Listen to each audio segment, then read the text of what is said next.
Oblikovanjem ćelija u Excelu prilagođavamo izgled i sadržaj ćelije našim potrebama. Svaka ćelija može sadržavati tekstualne i brojčane podatke, a oni mogu biti prikazani za svaku ćeliju različito. U Excelu izgled i sadržaj ćelije možemo podešavati pomoću grupa alata font, poravnanje i broj, koji se nalaze na vrpci polazno, te pomoću izbora oblikuj ćelije iz padajućeg izbornika, koji se otvara pritiskom desne tipke miša na jednu ili više ćelija.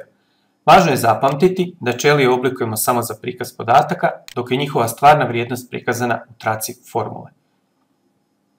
Prvo ćemo pogledati kako se oblikuju ćelije pomoću padajućeg izbornika. Da biste oblikovali ćelije, potrebno je prvo označiti ćeliju ili više njih pomoću miša. Nakon toga, jednu od označenih ćelija pritisnete desnom tipkom miša, te tako otvorite padajući izbornik u kojem ćete kliknuti na podizbor Oblikuj ćelije. Prozor oblikovanja ćelija sastoji se od kartica broj, poravnanje, font, obrub, ispuna i zaštita. Kartica broj omogućava promjenu sadržaja ćelije. Oblik prikaza ovisi o sadržaju ćelije koji može prikazivati brojeve, slova, posebne znakove ili razne kombinacije. Prva kategorija na popisu je općenito i odnosi se na sadržaj ćelije koju nismo posebno oblikovali. Kategorije kojima se oblikuju samo brojčani podaci su brojčana, valutna, računovodstvena, postotak, razlomak i znanstvena. Brojčani podaci mogu se oblikovati pomoću kategorija posebno i korisnička. Tekstualni podaci oblikuju se kategorijama tekst, te se mogu oblikovati kategorijom korisnička. Podaci koji prikazuju oznake u vremenu mogu se oblikovati kategorijama datum i vrijeme te kategorijom korisnička. Za naš daljnji rad važne su kategorije brojčana, postotak, razlomak, datum, vrijeme i tekst s kojima ćemo se pobliže upoznati. Da bismo se lakše upoznali sa svakom kategorijom, u pojedine ćelije upisat ćemo nekoliko podataka te zatim pritiskom desne tipke miša otvoriti prozor za podešavanje postavki izgleda ćelije. Svaki podatak pripada kategoriji općenito prije nego ga smjestite u neku drugu kategoriju. Ukoliko oblikujete ćeliju u kojoj je već upisan podatak, tada možete u području primjer pratiti njegov izgled tijekom promjene postavki. Ostatak prozora namijenjen je većem ili manjem broju postavki za svaku od kategorija.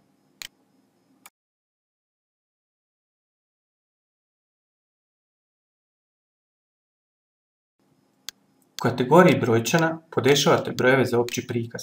Možete promijeniti broj decimalnih mjesta kojih može biti najviše 30, a najmanje 0. Brojevi se najčešće prikazuju s 2 decimalna mjesta, pa se primjerice tako prikazuje uspjeh na kraju školske godine.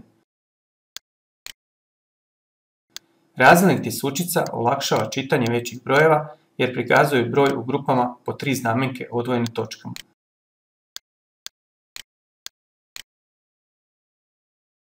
Negativne brojeve, tj. brojeve manje od 0, možete prikazati na više načina. S minusom ispred broja, što je najčešći način prikaza, crvenom bojom, način koji se koristi u bankama, te kombinacijom ta dva prikaza. Kategorija postotak također služi za prikaz brojeva u ćeliji. Jedina postavka koju možete podešavati je broj decimalnih mjesta, koji za ovu vrstu podatka najčešće iznosi 2. Važno je zapamtiti da se podatak u ćeliji ponaša na 2 načina, što ovisi o tome je li bio upisan prije nego smo ga počeli oblikovati. Ako broj upišemo ranije i naknadno ga oblikujemo kao postotak, tada će vrijednost u ćeliji biti pomnožena za 100. Svaka cijelina vrijedi 100%, pa tako i svaki cijeli broj. U slučaju da ćeliju oblikujemo kao postotak i naknadno upišemo broj, tada će postotak biti upisan na način koji bismo i očekivali, bez množenja sa 100. Pomoću kategorije razlomak brojeve možemo prikazati u obliku razlomka. Vrstu razlomka možete odabrati iz popisa. Svakako je potrebno zapamtiti da treba biti oprezan s ovom vrstom prikaza, jer neće svi decimalni brojevi biti prikazani dovoljno precizno, te da stvarnu vrijednost broja pratimo u traci formule.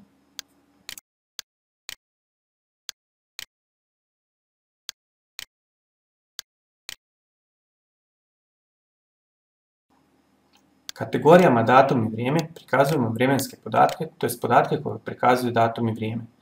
Dobra je praksa prvo odrediti da ćelije prikazuju datum ili vrijeme i tek zatim u njih napisati vrijednost.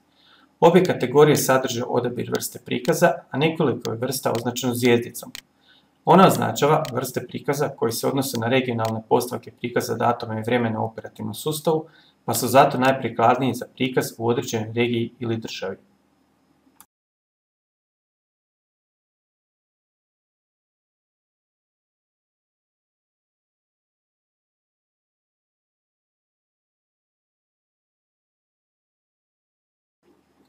Odabirom prikaza ćelije u obliku kategorije naziva tekst ne otvarate nove mogućnosti prikaza sadržaja, već samo određujete da taj sadržaj pripada tekstovnoj kategoriji, čak i ako prikazuje samo brojeve. Pojedine kategorije podataka Excel automatski prepoznaje ukoliko u ćelije upišemo podatke na odgovarajući način.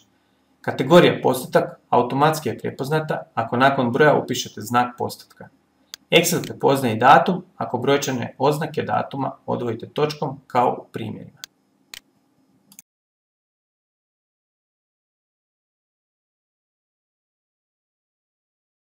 Na kartici poravnanje podešavate smještaj sadržaja u ćeliji. Sadržaj možete poravnati vodoravno i okomito. Svako poravnanje možete napraviti na više načina, a mi ćemo se usredotočiti na osnovne načine koji su prikazani i na vrpci polazno, područje poravnanje teksta. Početno vodoravno poravnanje sadržaja postavljeno je općenito, a možemo ga poravnati po sredini te lijevo i desno, za što možemo podesiti i uvlaku od lijevog ili desnog ruba ćelije. Općenito poravnanje znači da će ćelija koja sadrži brojčanu vrijednost biti poravnata lijevo prije uređivanja, a ona koja sadrži slovno brojčanu vrijednost desno. Ćeliju možete poravnati okomito u odnosu na dno i vrh te po sredini.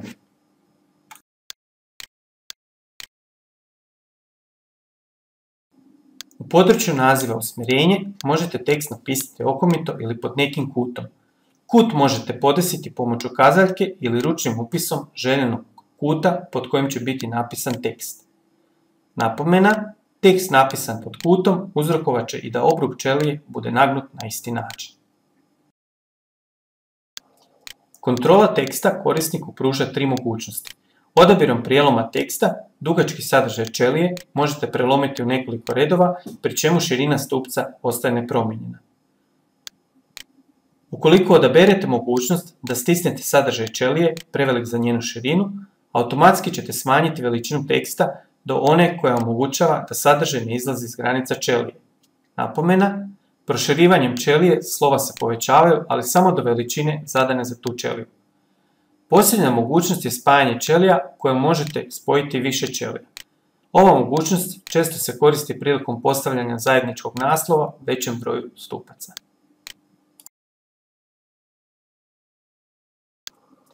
Na kartici font podešavate izgled fonta. U području predpregled možete stalno pratiti promjene koje ste napravili na fontu. U gornjem dijelu kartice možete promijeniti vrstu slova poput promjene rukopisa. Pretraživanje je olakšano pritiskom na prvo slovo naziva fonta, te na taj način preskačete na fontove koji započinju odabranim slovom. Nakon odabira fonta možete promijeniti i stil. Običan, kurziv ili u koso, podebljano i podebljano kurziv ili podebljano u koso. Veličinu možete odabrati iz popisa.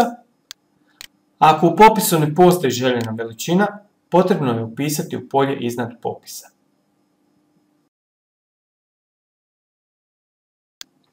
U području koje se nalazi ispod gornja 3 popisa mijenjate boju fontu, te uključujete podcrtavanje ako vam je potrebno, birajući iz više različitih stilova.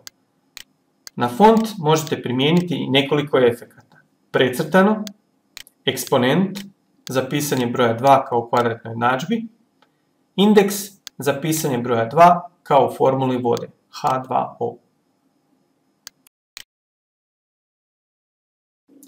Kartica obrub omogućava podešavanje obruba jedne ili više ćelija koji će biti vidljiv na ispisu, a odabrani izgled možete pratiti u sredini prozora. Prije uključivanja pojedinih crta potrebno je odabrati vrstu i boju crte. Nakon toga pomoću ikona možete uključiti ili isključiti sve ili pojedinačne unutarnje i vanjske crte jedne ili više ćelija.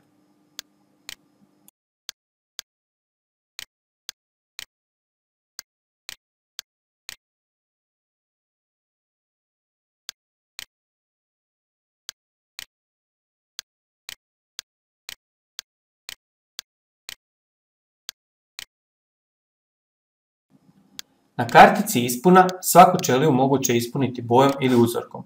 Ćelije početno nisu ispunjene bojom, a možemo ih promijeniti iz gotovih boja pomoću efekata ispune ili možete definirati svoju boju. Uzorkom možete mijenjati boje na isti način, s razlikom da nakon odabira boje odaberete i stil uzorka od ponuđenih u kratkom popisu. Nakon podešavanja željenog oblika ćelije, potrebno je pritiskom na gumbu redu potvrditi promjene.